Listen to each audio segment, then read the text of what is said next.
We're just coming out from an emergency Security Council meeting. It's as a result of what happened 2 days ago.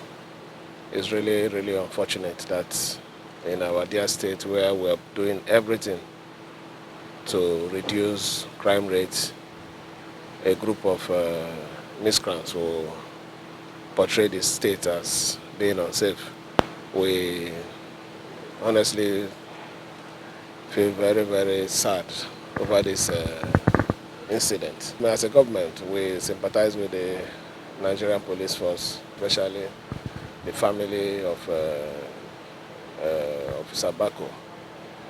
But we will not rest until whoever that is responsible for this act is brought to book. We have gone further to show our commitment on this particular issue by placing a bounty on the criminal and also suspended the traditional ruler of that locality. We are doing everything on our part to make sure that this matter will get to the end of it. We must get him.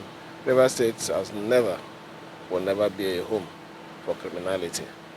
I believe that the caliber of men that we have that are heading the security units of this state will do everything within their power to settle and resolve this matter as soon as possible.